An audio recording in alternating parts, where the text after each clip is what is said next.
Well, welcome to this episode of the Marketing Guides for Small Business podcast. I'm Jen. I'm joined by Ian, Paul, Ken, and Dan. Today, we're talking about basic content. So basic content, what does that even mean? If you're not living and breathing marketing, you might not understand what we're talking about when we say content. Content means anything that is either informing or educating your audience about your product, your service, your ideas. It's meant to educate. It's meant to have people come along from either not knowing to knowing about your product or service, or having a few questions about them and then getting those questions answered. So when we talk about basic content, we're talking about the introductory, kind of the 101 level kind of information on your company's products or services. So for those of us in marketing, we're going to think about basic information about how to shop for a website, about how to choose a social media scheduling tool, about how you get started with email marketing, just the very, very basic stuff. But here's the problem. Most of us and most of our clients and potential clients want to talk about their products and services at a high level, at an advanced level, as of what's coming down the path now, what's next, what's new. But that really leaves a disconnect between the potential clients that are shopping for your products or services and do have those 101 kind of level questions and the questions and the things that you want to talk about. So a super disconnect. So that's the topic today. And having a disconnect between your product and service and your potential client is typically not good. So we're going to tackle that today. So first of all, Ken, basic content. Am I making a problem where there's no problem at all? Why do we really need this stuff? Well, if you want to be found, you need it. If you want your customers to know the problems that you solve, you need it. If you don't really care about that, you don't need it. And if you're a business where you're fortunate enough to where you get a lot of referrals, people send traffic to your website based on a relationship that they have, and you just need to have a professional looking website that people can come and check you out and make sure you're a real business. You probably don't need a lot of it. But if you're trying to rank for search, it's critical. One of the things that we've implemented, over the last, 8 months or so is a web chat widget, which really starts a two-way SMS conversation. And what we see in there is that a lot of people are posing really simple questions.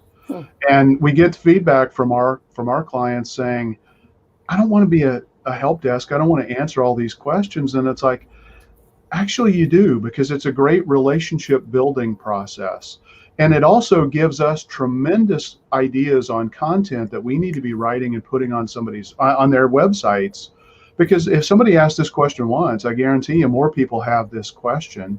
It also gives you the opportunity to maybe leverage that and kind of seed the question and answer information on your Google My Business page, which is going to be really valuable. But I'm a big fan of atomic content, and that 101 content is really the foundation to building a strong SEO strategy. You got to have that in place. And then you evolve into the long tail keyword phrase stuff. But if you're not ranking for a big mistake, people tend to go one extreme or the other. They either have a single service page and they bullet point every service that they do on a single page, or they do the right thing. In my opinion, what's the right thing? And they create a page for each and every service that you should have. It just really depends on what you need your website to do. But if you're expecting it to generate leads by people finding your business online, you got to create it. That's a good point. Ian, I want to kind of turn the tables here a little bit. So we as marketers say, oh, you need this content. You really need it. It needs to be the basic stuff. I want you to put on your consumer hat for a moment. And has there been a time, your invisible hat, oh no, he's running to get a hat for those. Okay, here we go. Whoa, here we go. Cap on. Yeah. Tell us about a time in the recent history where you as a consumer have been searching for a product or service and you were asking actually the basic questions. I just want to see, does this have any application in real life? It absolutely does have application in real life. So I have a few examples. I think we all have examples of this, but let me tell you about this. Is a real life. I have it's not a huge property, but I have a ride-on lawnmower. My ride-on lawnmower was inherited with my property a few years ago. I noticed that it had no gas in it when I went to take it out of the shed in the spring. And that was because the gas tank had leaked. And I could go out and get a new lawnmower, but instead I wanted to see, is there a way to replace this gas tank? So I did a Google search, started looking around. I came across a resource that said, of course you can replace this gas tank. You just need some rudimentary skills. Here is how you would do it. So first of all, they were findable. I found the resource and it was very basic.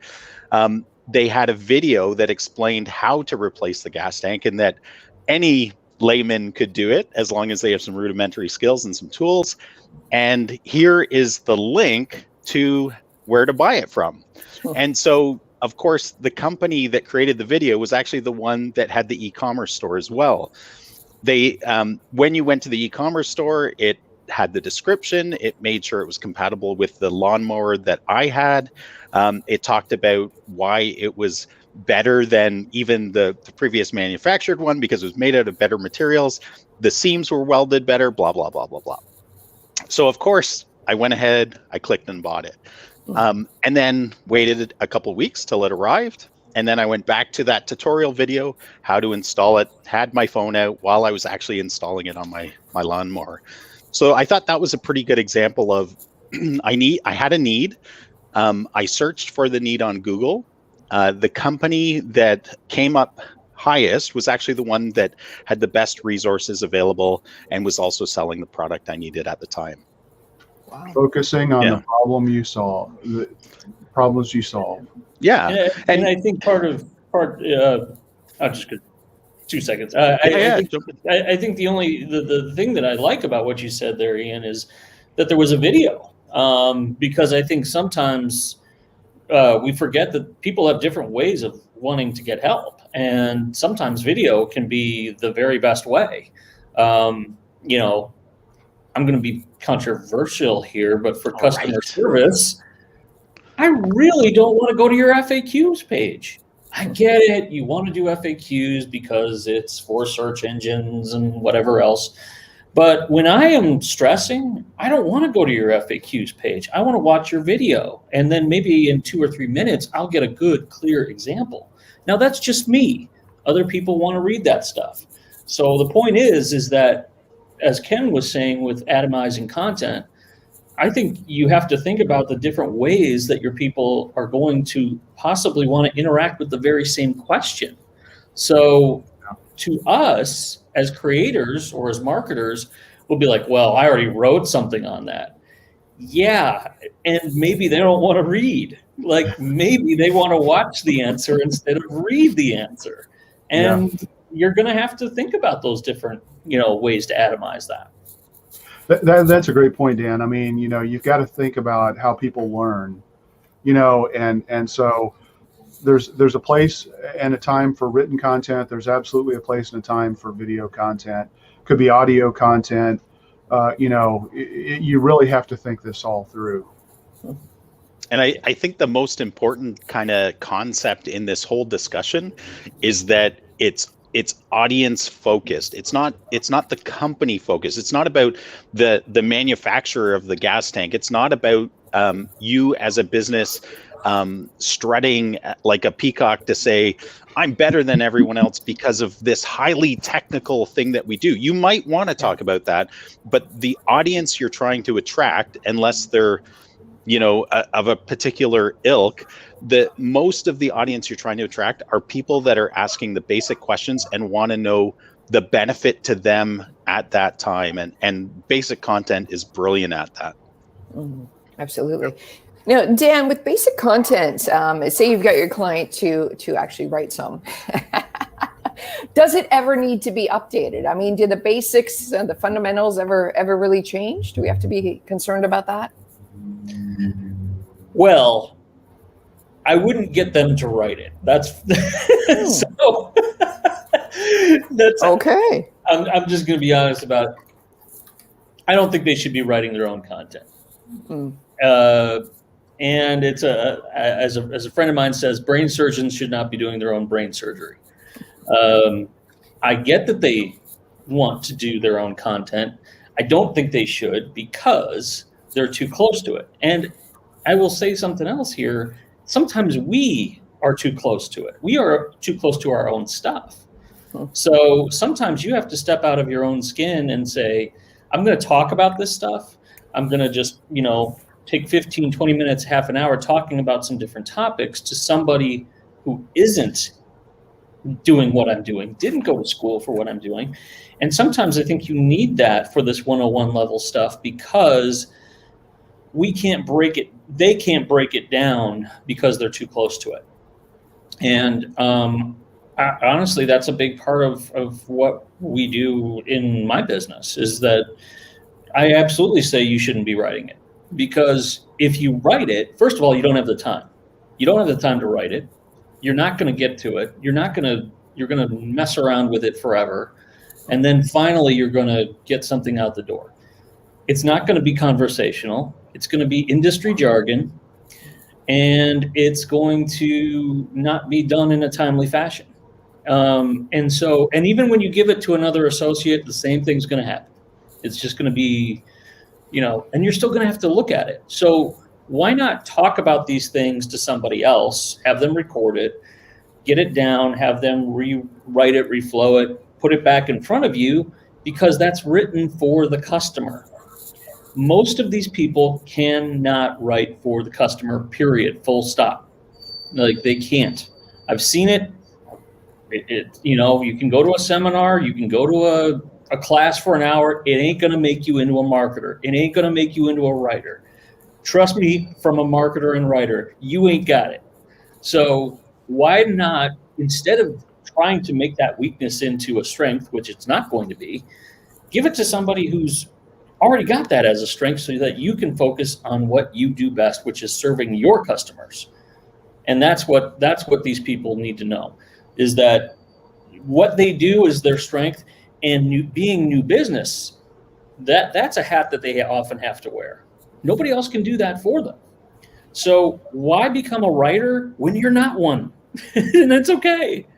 And so to me, that's where I think teaching them to be a writer, I know that this is a little outside of the question, but it's just the way I feel. I think I will teach them certain concepts, but very, very bite-sized, because trying to give them the whole of marketing to as far as a writing perspective is a very hard thing to do. It takes years to understand that. I think that's where they have to land on that. Yeah, I hope that's that might be a little controversial. Did he answer the question or not? I was like, how do you really feel, Dan? Yeah, I'm teasing you. Yeah, but Okay. That said, I think they can have a lot of thought on the blue sky. What's the theme that we're trying to go for this particular month or quarter or year, and that is something that you as a customer you as a business owner can absolutely have input on. But we had that happen. I'll say it a couple weeks ago, or maybe in the last week. We had in our marketing community, we had somebody talking all about percentages and how to calculate ROI and all this other stuff. And hell, I was even talking about content. Do you know that sometimes when I talk about content, I still get the question of, does that mean you can write? Like that's how we have to think. I have a graphic design friend who sat in a networking group for a year, and they thought, does anybody know someone who designs things? I mean, and I'm like, well, I'm a graphic designer. I've been sitting here the whole time. We are like no brainer. Why wouldn't you get it? You have to think about it in those terms of your customer, conversational, multi-touch, and really breaking it down for them. And when you do, you open the door. I think that's a really key thing.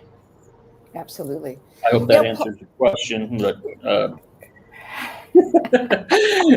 little off, but I do really feel that way about writing and how they should write it. I like your passion there. So it's all good. Yeah. It's all good. Absolutely. Paul, talk to me about some pushback that you might probably have heard from clients that the 101, the basic content is fine, but they're afraid that it's going to make their company look basic or make their company look like they don't deal with the more sophisticated or more advanced types of problems that a client might come to them about. Well, you need different levels of content. I mean, unless you live in the world of academia, your website and your content isn't for you. It's for your customers, your prospects, people that are, maybe they don't know you exist. Maybe they're at the top of that funnel that we always talk about. Maybe they're just starting their search and they don't know, and they need that 101 content. They need that basic content. But you have to have content for the basic content and the more advanced content as people move through this sales funnel that we always talk about. So if they're afraid that they're not going to look sophisticated enough, you have to remember that it's not for you, and it's not for other people in your industry. It's for your customers. And as everyone has already talked about, that content is needed. Your customers are probably looking for that. Maybe it's a fact, maybe it's a video, but that content is absolutely needed. Yeah, and Paul, you alluded to it that you were talking about the buyer's journey, but one way I look at this content too is that we as marketers, we talk a lot about the marketing hourglass of the people need to know you, like you, trust you, try you in order to buy from you. And I think even talking about the complexity of content fits really well into that structure where most searches, most of that no phase is actually related to basic content. And then it's about, maybe there are deeper questions that require more complex content, or maybe it's just part of the sales process that once somebody picks up the phone or fills in a form and you get in a conversation with them, then they ask you those deeper, harder questions that may have a place in content, maybe they don't. Maybe it's more about you express that deeper level of expertise in a conversation rather than in the content. But I think that structure, that hourglass, really helps us understand basic content has a place, and you can start to tighten up the content, make it more complex as you go through that process, because people have deeper questions as they go through that process. It's called internal linking. You can link from a basic piece of content to a more advanced piece of content to a more advanced piece of content. Yeah. And you guide people through your website. Why would you want to do that, Paul? To increase time on site. Which helps Your you. time on acquire, site, right? internal links is like the internal links is like the hidden gold of SEO for a lot of businesses too, right? Yeah. I mean, I think, just to piggyback on this, the inconvenient truth for a lot of people is that they need a lot of touches in order for them not only to see you as a thought leader, but also as somebody that I want to buy from. Yeah. I mean, I was thinking about this morning. The best investment I've ever made for my business, it took me about 20 touches for that to feel like, okay, I'm reading someone's blog post that is 101 level things. I feel like I'm on the same level. I'm watching 2 or 3 videos.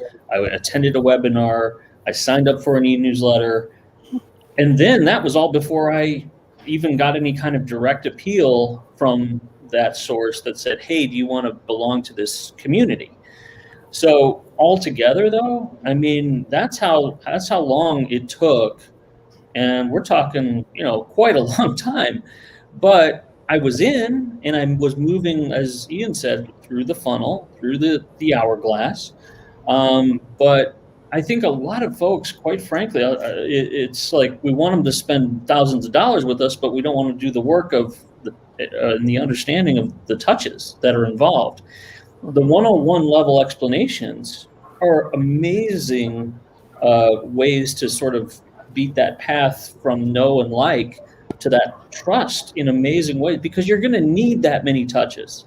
It's just a fact. You're going to often need at least 5, 6, 7 touches for someone to say, okay, I get it. Like I'm on board. I'm moving you from a getting to know you to a short list to a, okay, why should we work together? And that's just, this 101 stuff is a key role in that. Yeah, those number of touch points that you talked about, we like to think of things as a funnel because it's linear and it's easy to conceptualize. But the reality is the buyer journey is not linear. It goes all over the map. Like you just said, I'll go sign up for a news. I'm going to go watch a video. I'm going to check out your Facebook page.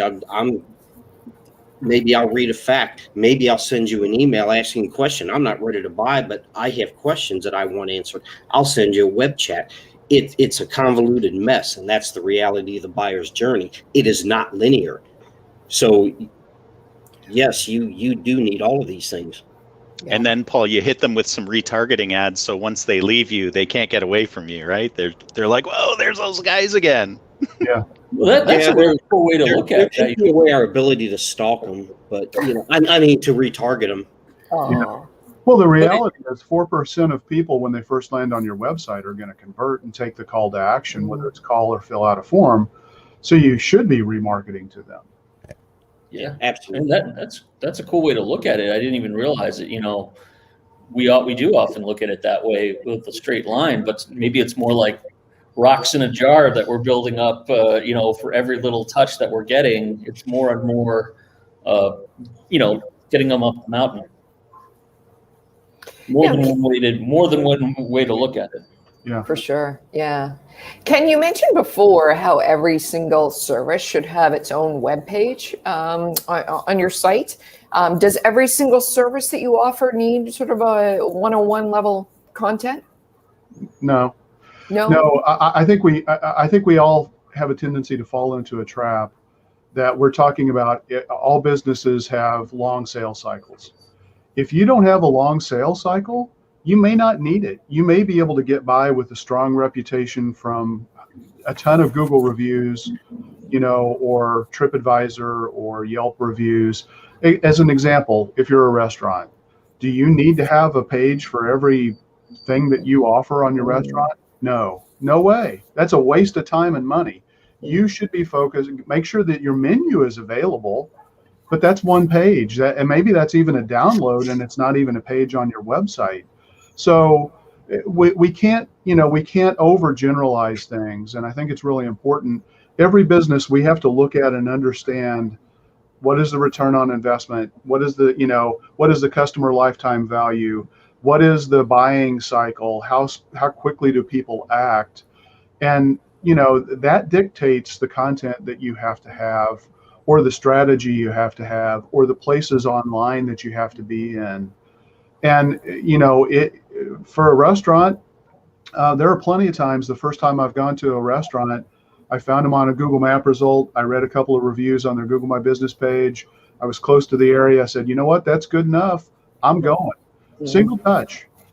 And that's all it takes. So I think it's really important for us to realize, and make sure our listeners and watchers realize you really should be working with somebody that helps you understand the dynamics of what it takes to be found online in the right way. Sometimes it's creating the atomized content, like we've talked about, with multiple touch strategies and the chaotic customer journey that Paul alluded to.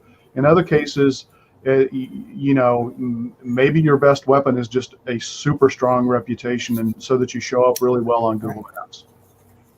Fair point. Absolutely. Fair point.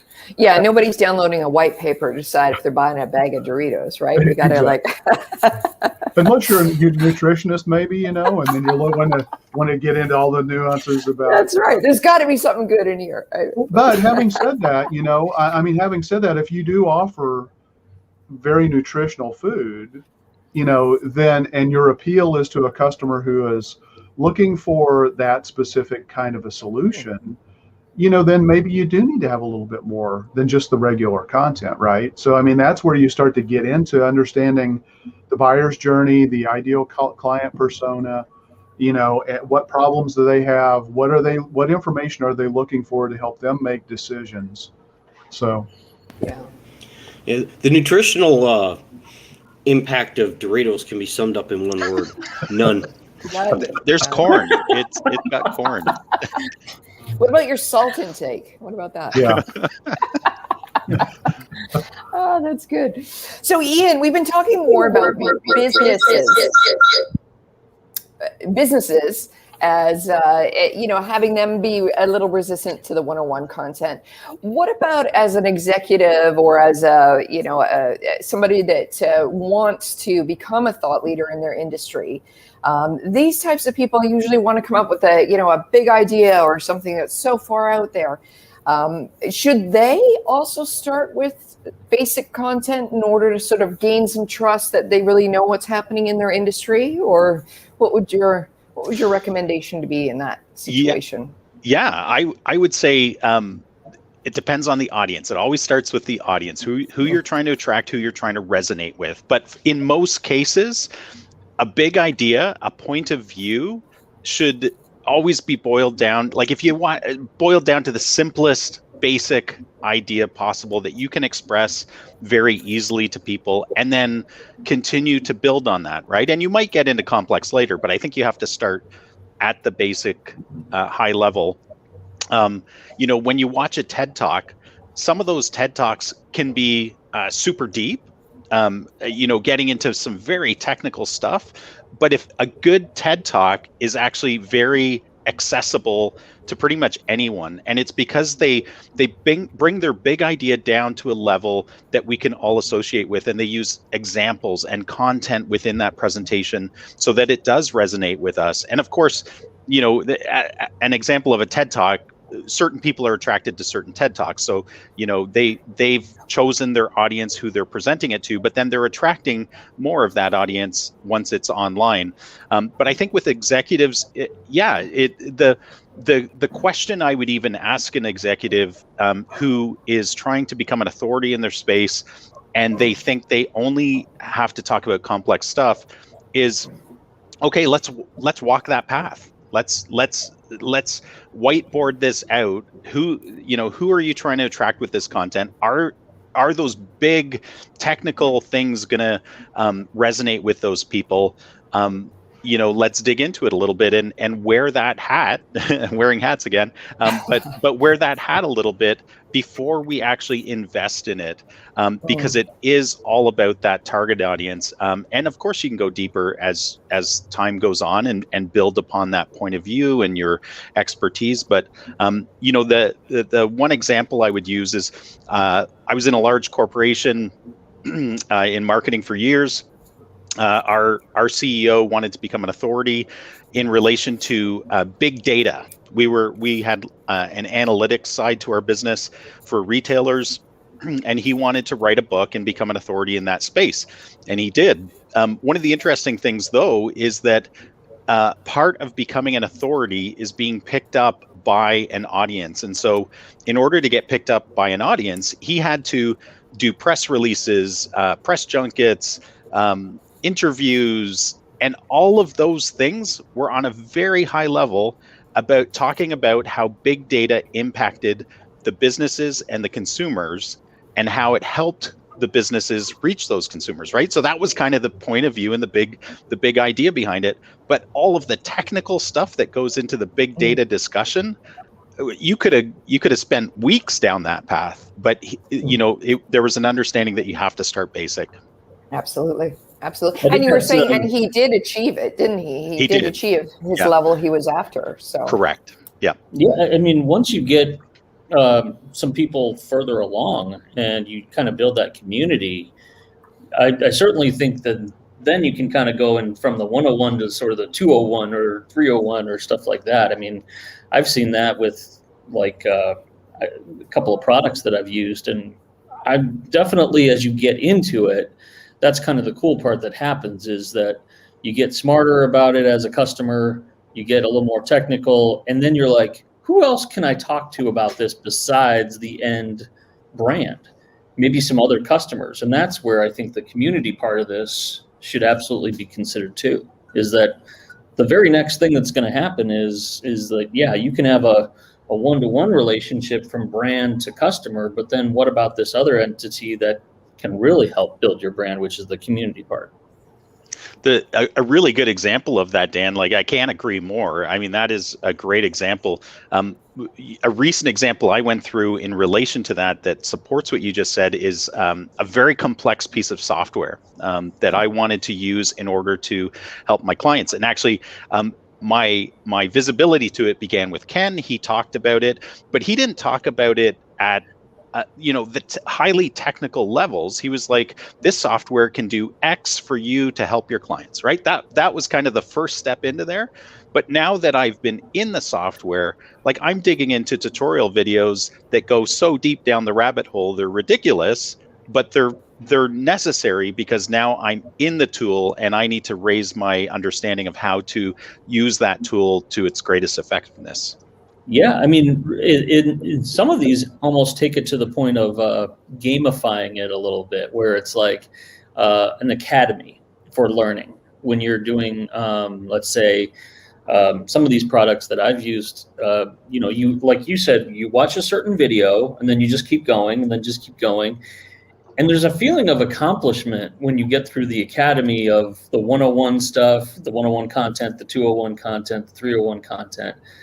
And then you kind of feel like you're living and breathing it and at a different level. I don't know if it's you guys have had that experience, but I've seen this with a couple of products like Pipedrive or Leadfeeder or things like that have these things. Besides the community itself, when you enter that community, you feel like, now I really belong. And they give you a badge. They give you a badge. Yeah, they do. They give you a badge. SEMrush is ridiculously good at this. I mean, for marketers out there, you've seen this if you're an SEMrush customer. They are absolutely phenomenal at adding that kind of content for whatever level you're at. And oh, by the way, at the end, you get your little certification badge. And it means something. I mean, I get teased about it, oh, it's all about the badges with you. But it means something. I mean, well, it's the jean jacket with all the badges. It brings back memories of scouts or something. So. Yeah. It still works. It still works. Oh, that's funny. Dan, if you could walk us through the most recent piece of basic content you've developed, either for your own businesses or a client's business. Yeah, I'm thinking about actually. Sometimes with, let's see, there's a company right now that we're working with that is talking all about some augmented reality stuff, which is really, really cool. And it's one of those things that when you see it, you're like, okay, I get it. But to explain it is kind of a different animal. Like the text part of it, you're like, okay, how do I take what I just saw that's cool and then actually break this down?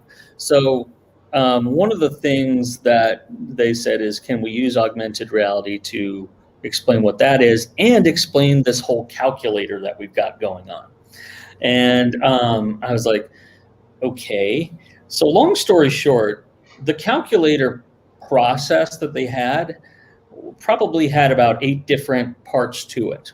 The only way that it worked, not the only way, but one of the best ways that it worked was to sit down with a customer, take them through all the calculations, and then it worked fine because you were one-to-one with that person. Well, how does it work when you have a website and you can't do that? When you can't, necessarily walk somebody through the calculations or your process. So I said, why not use some of that augmented reality stuff where you're walking across a screen, but you're doing it piece by piece by piece and breaking that down so that you're like, okay, now you're going to go here. Now you're going to go here. Now you're going to go here. Just like spoon feed it to them. And I am fully confident that that has been and will be a better way to explain what they do and how they can absolutely calculate a return on investment for everything they do. But without that, you would probably have a visitor to your website being like, oh my God, what is this, algebra? Like it just really, you need that kind of stuff. And so I believe that kind of 101, field by field kind of thing sometimes has to happen. And you have to break that down in their language, not yours. But again, like all of us, they were probably a little too close to it and just assuming that, well, they'll go from step 1 to step 8. Well, text alone is okay for that, but it's a combination of having the text and then perhaps having some video or even somebody walking across the screen like that. Take all of those versions and then make it as clear as possible. The worst thing in the world is not for somebody to be like, oh, geez, they were so clear and I can't believe they had to tell me 3 different ways. Better to do that and err on that side than to be like, well, we wrote the text. I mean, don't they get it? Like, Exactly. no. Yeah. So no. That's the example lately that's come to mind. Absolutely. Good. That reminds me when you just said that about like, oh, is it so obvious? I have a funny story. I can poke some fun at myself. So recently I was in the market for a mop and a bucket, probably your most basic, household items. And so I was on Amazon, mop and bucket. And up came one with some kind of automatic spinner in the bucket. Yeah, and the spin mop. Yes, it had a video on it too. And I remember looking at it going, do we really need a video for a mop and bucket? I mean, come on. Like, this is kind of like, oh, I'm embarrassed for my discipline of marketing. We've taken it too far, right? No, yours truly clicks on the video. It's 90 seconds. And I was like, well, that's really convenient. Ended up buying it. So... Yeah. Spin mop owner over here too. Yeah, I mean, we've talked about this. I mean, there are things that you can feel like you're even not in the market for. And I joked about this once. I said, have you ever gone on QVC and you've ever or Home Shopping Network, and those guys break it down like crazy about bit by bit 101, and you're just like, oh, I think never knew I that needed it. thing Yes. now. I mean, And it's all about the benefit, right, Dan? It's all about the benefit. For Jen, it was like, you don't want that mop to have too much water on it. Do you? Like, that's horrible for your hardwood. I mean, Now it is. I don't know if you've ever had an experience like this as well, but I used to live in Florida, and I am not a boater. I don't know anything about boats. I went into a Bass Pro Shops, and I swear, I almost walked out with a boat. It's like Disney World. They were that good at taking the sell, and it wouldn't matter if it was a website or in person, and they said, well, what would it be like if you could entertain a client on one of these? And I'm like, yeah, I know, but no, hear me out. And then they just kind of took it bit by bit, and they were in my skin. They weren't trying to say, well, this is the Roadrunner XL 5000, blah, blah. I mean, nothing about it was about boat. Like me as an expert, it was all about, let me get to know you. Let me get to know your business and why you would have something like this and why you'd want to have something like this. And none of it was selly. And those guys, they were so good that my business partner and I were like, are we buying a boat today? That's how good they are. So it can be done even for people who may not be in the market for, somebody looking for that product. So yeah, absolutely. Well, Paul, just to round us out here, so we've talked about some very basic things that need 101 content, apparently. What if we go on the flip side of something highly, highly technical, like that your audience perhaps doesn't even know how to ask the first question about this technical thing? How do you start there with the 101 content? Maybe they don't need to know. But can you explain? You're probably going to have to initiate that conversation, but I guess I can kind of give you an example. A while back, we had a customer I had to set up an SMTP relay for. Well, what the hell's that? Well, Perfect. So basically, I told him, look, you're sending emails out of a CRM, and you do not want to use your email address for that. You want a domain-based email address, and you want to keep everything separate.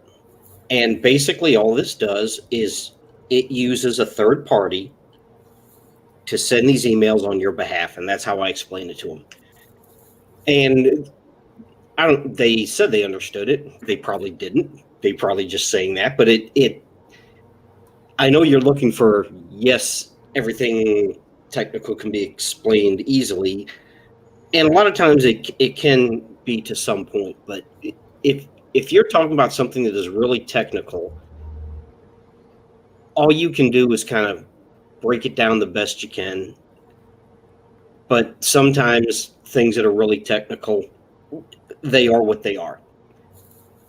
Yeah, that's fair. And okay, yes, I was looking for you to say yes. However, what I think is so special about that conversation that you just demonstrated back to us is it was like you took the time. It sounded like you really cared, right? You cared about the client end result. You cared about protecting their email address. You cared about how their business was seen when email from them landed in somebody's inbox. It's just like that extra care in the explanation is probably, I'm saying, what probably made him go, yeah, okay, Paul knows what he's doing. Thank goodness he's looking out for my business. Let's go with whatever he says. So I think that human part of it matters so much as well in the explanation. Yeah, that's definitely a good point, because, and you're probably right, they probably really on a technical level didn't understand what I was saying. Yeah. But the fact that I knew what I was talking about, and I've done this 1,000 times before, that was good enough for them. Mm-hmm. Well, what's interesting too on that, Paul, that your example's brilliant, because I just recently had to do some research on SMTP stuff. And what I found interesting, just because what you were saying, but it's interesting because if anybody on this podcast Googles SMTP, the things that come up are those highly technical businesses serving up that software do not talk about SMTP. They talk about email deliverability. Like, you want your emails to get where they're going 100% of the time. And then they offer kind of the technical stuff of why they can do that well. But they do serve up basic content, because most people, if their web guy said, hey, you need an SMTP server, they're like, okay, you go do it. Or if they have to do it themselves, they'll Google it. And those companies understand that, right? So they bring it down another level.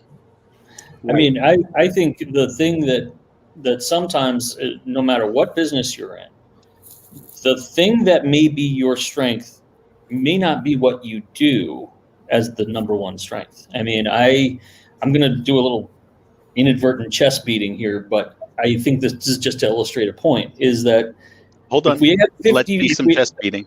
Yeah. So this is. I'm still waiting for the lights. They're coming, but no. This is what is my number one strength right here. This is my number two strength, and this is my number three. That's a great mug. Empathy, adaptability, and everybody has a different set. Like, every top 5 is different. But the point is that my strength is empathy and adaptability. And it's not writing. It's not strategy.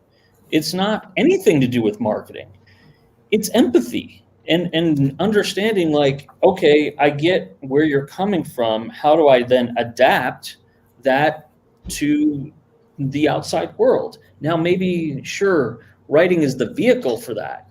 But I think sometimes all of us have to sort of look at this as, what's our personal part of this that can break down into the one-on-one content, so that we can say, all right, I get what they're trying to say. I get what let me figure out what the customer is trying to get to, empathize with their situation, with their pains. There's probably 5 of them. And how do we adapt to that, versus just saying, this is what we know, this is what we do, and hopefully you will like us, because we've been around a long time. Like, that is just going to go right over. And that's where the 101 stuff is, I think, really an awesome opportunity. Absolutely. Hey, Paul, I have a question for you, and Ian, you probably can jump in on this too, but how do you guys see this 101 content helping out in like Google's knowledge panel, or does it? I think it does, but you have to write the content. I was actually reading an article on this a couple of weeks ago that to get the knowledge panel, Google they like list type posts, they like bullet points, they like numbered points. But it does, because especially if you look at YouTube, the most searched for videos on YouTube are how do I do something. And that was specific to YouTube, but Google owns YouTube. They influence one another. And I'm sure there are a lot of searches on Google about how do I do that, or what is this? What is that? How do I do something? And that's where that knowledge panel pops up. So we ought to explain to our viewers and listeners what the knowledge panel is too, right? So it's like the prime territory you can get for certain questions that people are typing in regard to a search engine, where Google is going to take the answer that you've provided through content you have on your website and feature it so that, you don't even, it's starting to answer the question based on the information you've provided before you even scroll down and look at the search, right? So yeah, and so it's also referred to as position zero. Yeah, it's fantastic. And sometimes it requires the advanced, content to be able to get there, depending on how competitive that search phrase or that question, and this is really coming along around where people are asking questions, right? Because as Jen, you mentioned, sometimes a lot, like, I always come back to tuck pointing. I still don't know what tuck pointing is. I've looked it up a dozen times or more. I think it has to do with like repairing cracks in bricks and stuff like that. I'm not 100% sure. But if I'll, so I'm going to put in a question in a search engine. I'm not going to look for tuck pointing because I don't even know what it is. I'm going to type in, I've got cracks in my fireplace that I think need to be repaired. And that's what I'm going to probably type in regard to search. Mm-hmm. And if you're the local company that can provide that position zero information to help me solve that problem, guess what? If it's something that I feel like I really need to get fixed, who am I going to contact? And speaking of the knowledge panel, this comes also a little off topic here, but it comes back to your online presence, because one of the things that influences whether you get that is what we refer to as EAT, experience, authority, trust. Google has to see your business, your website, as an authority on that subject before you will get that. And that comes back to content. Yeah. There we go. And the cool thing is I think you hit on a great thing there, Paul, is that if you go to a site like, let's say, Answer the Public, or SEMrush is great at this too, and maybe there's some others. There's probably a good 20 to 30 questions on just about anything that you wanted to, whatever your industry is, and then some. So if you can find a way to combine all those questions with a particular narrow and deep area of expertise that you have, you can own that pretty darn good. I mean, that's like, okay, for this particular area, not as, I'm going to put out, let's say, you're a law firm and you're going to do every video that could ever be done about lawyers and the law under the sun. Why not say, okay, I'm an estate planning attorney. I'm going to look at every single question that could ever be done about estate planning, and I'm going to answer them in a series of 2-minute videos. Now, you may not be the first person who ever did that, but guaranteed you're going to be one of the first people in your particular town, or only, that does that. Because let's face it, people don't want to do the work. So if you do the work, and you get some help to do the work, you can own that. And you can get to where you're wanting to go in position 0, I think. What's estate planning? It's kind of like That's a topic for another podcast. Come on, guys. it's kind of like how Ken said about Google it. tuck pointing. Tuck pointing. I've always been fascinated because it's similar to my last name, right? So it's like tuck. I wonder what that is. Is that part of how my Family my history. name was derived from somebody who Right. did this for a living? I have no idea. Because I don't know what it is. I still don't know what it is. There's a lot of things I don't know what it is. Yeah. Yeah. We could go on all afternoon, but this sounds like a good place to wrap up. Thanks for joining us today, and we'll see you guys next week. See.